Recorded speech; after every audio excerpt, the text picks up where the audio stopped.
দিল্লি না ঢাকা? যারা জামাতের নেতাকর্মী আছেন একটু উত্তর দিবেন। আমার ধারণা অধিকাংশ মানুষই লিখবেন ঢাকা ঢাকা, কিন্তু দিল্লিকে ছাড়া কি ঢাকা হয় না? দিল্লিকে ছাড়া ঢাকা হয় না, কারণ ঢাকার তিন পাশ ঘিরে, অর্থাৎ বাংলাদেশের তিন পাশে যখন ভারতেরই বসবাস, সো ভারতকে ডিঙিয়ে বাংলাদেশ ভালো থাকতে পারবে না, আবার বাংলাদেশকে চোখ রাঙিয়ে ভারতও ভালো থাকতে পারবে না। আপনি নিশ্চয়ই একটু অবাক হচ্ছেন হঠাৎ করে কেন জামাতের আমির ডাক্তার শফিক সাহেব তিনি এই ঘোষণা দিলেন যে ক্ষমতায় গেলে ভারতের সঙ্গে সুসম্পর্ক গড়ে তোলা হবে। আলোচনাটা মাঝখানে একটু রসালো হয়েছিল যখন আমরা শুনলাম যে জামাত আমির যখন তিনি অসুস্থ ছিলেন তখন ভারতের দুই কূটনীতিক তার সাথে দেখা করেছেন, এমনকি বিষয়টা গোপনীয় রাখার জন্য এখানে একটা কথাবার্তা হয়েছিল। সো স্পষ্ট জিনিস কেন গোপনীয় হবে এ নিয়ে অনেক আলোচনা সমালোচনা মাঝখানে ছিল। এখন বিএনপিও ভারতের সাথে সুসম্পর্ক চায়, আওয়ামী লীগও সুসম্পর্ক রেখেছে, তবে অতিরিক্ত ছিল যে বন্ধুত্বের জায়গাটা কেমন হবে, যে আমি তার সাথে বন্ধুত্ব করা উচিত যার কাছ থেকে আমার সম্মানের জায়গাটা অথবা আমার যেটা প্রাপ্য হইতে পারে, 100-তে কোনোটা 95 বা ধরেন 98, কিন্তু 100-তে আমি 20 নিব আর আমি 100 দিব, এটার কারণে কিন্তু মানুষের পছন্দ না, মানে ভারতের সাথে বাংলাদেশের যে সম্পর্ক ছিল। তো এর মাঝখানে আমরা বরাবরই জামাতের যে অবস্থান দেখছিলাম, বা জামাতের যারা নেতাকর্মীরা আছে কথায় কথায়, বা তাদের যে জোট আছেন দিল্লি না ঢাকা, তো সবাই বলে যে ঢাকা ঢাকা, কিন্তু এখন জামাতের শফিক ভাই তিনি যখন বলেন যে ভারতের সাথে সুসম্পর্ক গড়ে তুলতে হবে, এখানে আপনার পররাষ্ট্র নীতি বুঝতে হবে। এখন আমরা যারা আমজনতা আছি, ছোট্ট উদাহরণ দিলে বুঝবেন, যেমন ফুটবলার লিওনেল মেসি অথবা রোনালদো অথবা আপনার পছন্দের যে কোনো খেলোয়াড়, তারা যখন বিদেশের মাটিতে বসে কোনো একটা ম্যাচ খেলে, আমরা চা দোকানে বসে আরে ধুর বেটা, হ্যাঁ 5টা দেওয়ার কথা ছিল ডাইনে দিয়ে দিছি বামে, আমাদের মধ্যে মনে হয় যে আমরা মেসির গুরু এখানে চা দোকানে বৈশা বৈশা চা খাচ্ছে আর খেলা শিখাচ্ছে। ধুর বেটা, খেলাটা কিটা খেললো, খেলতেই পারে না, আসে না আসে। ক্রিকেটারদের নিয়েও আমরা কিন্তু এই ধরনের আলোচনা করি, কিন্তু যিনি মাঠে খেলেন, যিনি চেয়ারে বসেন, তার বিষয়টা আলাদা।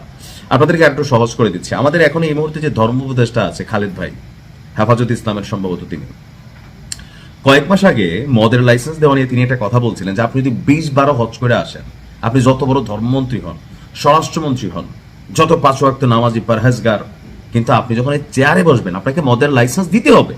এই মদ বেচা বা বাংলাদেশে মদ যে আসতেছে, এগুলোর থেকে যে টাকা বের হয়, ওই টাকাই আপনার আমার মসজিদের জন্য ফান্ড হিসাবে যায়, কারণ এটা থেকে ট্যাক্স আসে, রাজস্ব আসে। তা আমার এই কথাগুলো বলার মেইন কারণ যেটা হচ্ছে, আমরা যারা আমজনতা আছি, সাপোর্টার আছি বা দলগুলোকে সাপোর্ট করি, হ্যাঁ, তো আমরা যতটা সোজা মনে করি বা আমরা মনে করি যে ভারত বাদ দিয়ে বাংলাদেশ আমরা এই করে ফেলবো, অথবা যে কোনো একটা দেশের সাথে, বিশেষ করে যখন আপনার প্রতিবেশী, আপনি চাইলেই বদলাই দিতে পারবেন না, তাই না? এটা তো কোনো ফ্ল্যাট না যে অন্য একটা জায়গায় গিয়ে ফ্ল্যাট কিনে ফেললাম, কিন্তু প্রতিবেশী রাষ্ট্রকে আপনাকে হজম করতে হবে, তাদের সাথে সুসম্পর্ক গড়ে তুলতে হবে। তবে ওই যে ভিডিওর প্রথমে বললাম, সম্পর্কের মানে এমন না আমি খালি দেবো ভাই আর তুমি খালি নিবা, বর্ডারে মানুষ মারবে আর আমরা বলবো যে আমাদের তারা গরু চোর।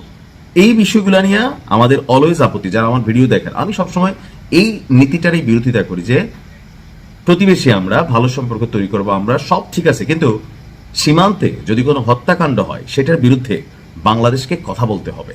আমাদের যারা রাজনৈতিক ক্ষমতা থাকবেন তাদেরকে এটার জবাবদিহিতা চাইতে হবে ভারতের কাছে, যে কেন ভারতের সাথে সুসম্পর্ক, এখানে চেয়ারে যেই বসবেন, এবার এনসিপি যদি নাহিদ ইসলামও বসে 3 দিন পরে সেও ভারতকে বলতে হবে যে দাদা আপনার সাথে ভালো সম্পর্ক রাখতে চাই।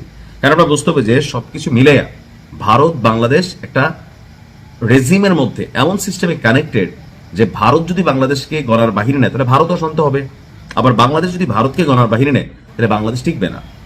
সো এখানে এভরি পলিটিশিয়ান তারা আসলে ভারতের সাথে সুসম্পর্ক গড়ে তুলতে হবে।